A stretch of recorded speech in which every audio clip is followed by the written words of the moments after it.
고대 사회에서 앞을 보지 못하는 것은 대단히 고통스러운 일이었습니다.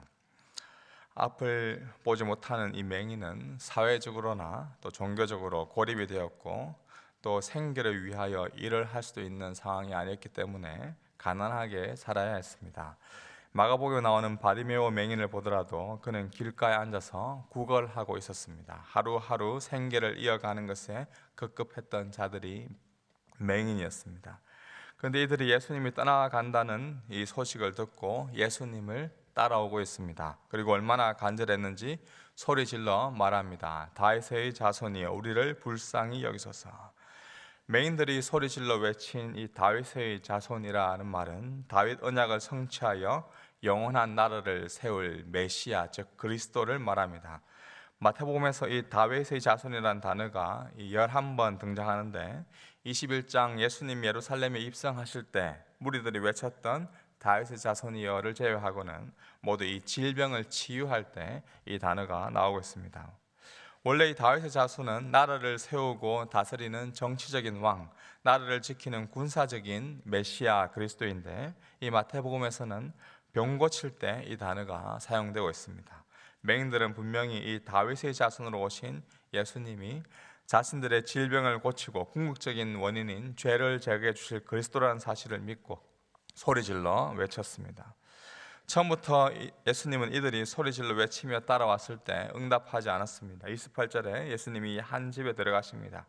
그러자 맹인들이 여전히 예수님을 따라 나오고 있습니다. 드디어 예수님이 맹인들에게 이야기하십니다. 내가 이 일을 할 줄 믿느냐? 예수님은 맹인들에게 다른 것을 요구하신 것이 아니라 믿느냐? 너희가 믿느냐로 묻습니다. 주석에 따르면 복음서에서 예수님이 사람들에게 치유의 능력을 믿느냐라고 물어보신 유일한 경우가 이 본문이라고 합니다. 예수님은 치유의 능력이 곧 믿음을 통해서 지금 오는 것을 강조하고 있습니다.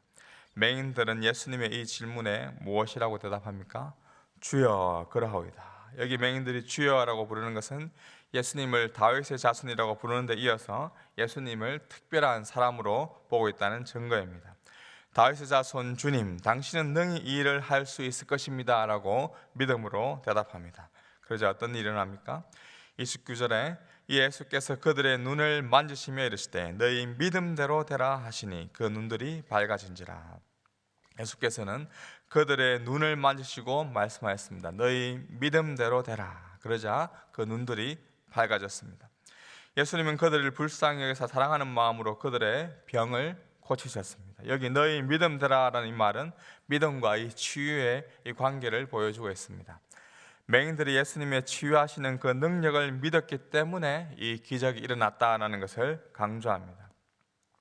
본문을 묵상하면서 먼저 스스로 최근에 예수님을 따르며 정말 이 간절한 마음으로 간청한 적이 있었는지 돌아보게 되었습니다. 소리질러 다윗의 자손이여 우리를 불쌍히 여기소서 외치며 그 외쳤던 이 맹인된 그 상태가 정말 나 자신을 두고 간절한 마음이 있었는지 돌아보게 됩니다.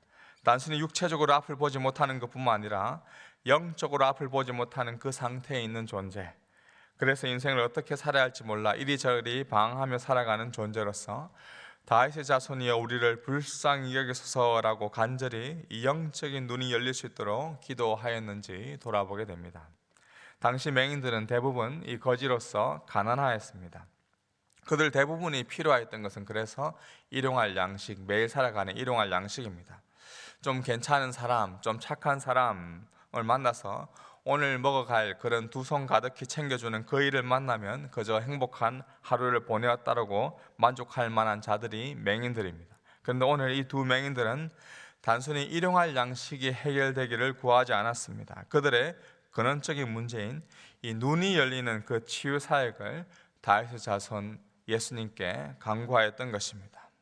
소리질러 다윗의 자손이여 우리를 불쌍히 여기소서라고 부르짖는 이 기도, 과연 무엇을 위한 간절한 기도인지 우리 스스로를 돌아보게 됩니다.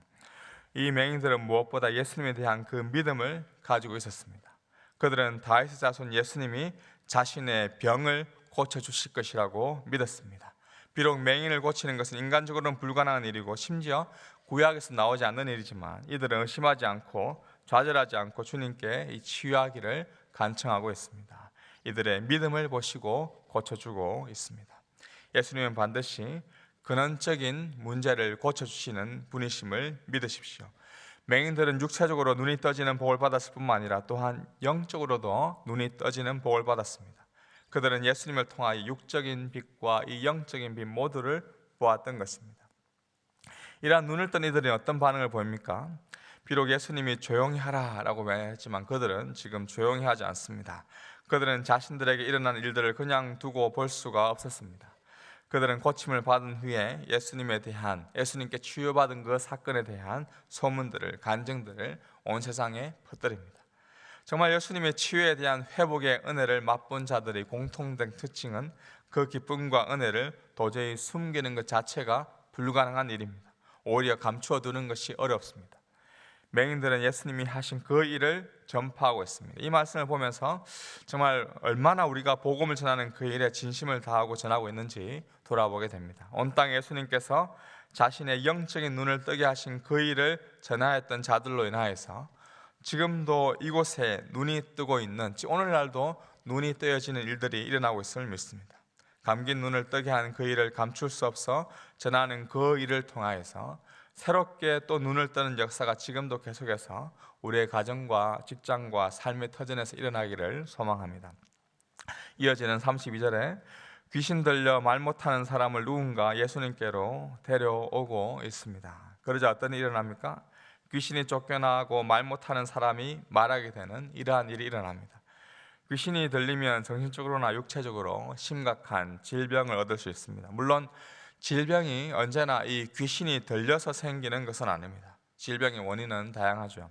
하지만 그 가운데 이 귀신이 들려서 질병이 생기는 경우도 있습니다. 오늘 본문에 귀신 들려 말 못하는 사람을 누군가 예수님께 데려왔습니다. 그러다 귀신이 쫓겨나고 말 못하는 사람이 치유를 받습니다. 바로 이러한 일은 메시아를 통한 하나님의 나라가 도래했다, 그리스도를 통하여서 하나님의 나라가 이 땅 가운데 왔다라는 것을 알리는 증거입니다.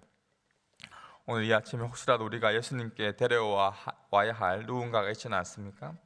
도저히 그 어떤 것으로도 해결할 수 없는 그 문제 앞에 신음하고 있는 그러한 자들이 있다면 그들을 예수님께 데려와서 치유받는 그러한 은혜가 있기를 소망합니다. 예수님만이 우리의 모든 질병을 치유하시고 회복하시는 치료자가 되십니다. 무엇보다 우리의 영원한 질병인 죽음으로부터 영원히 치료하여 주시고 구원하여 주신 그 하나님의 은혜를 찬양하고 간증하며 살아가는 증인으로서 삶을 살아가기를 주님의 이름으로 축복합니다. 우리 아까 불렀던 찬송가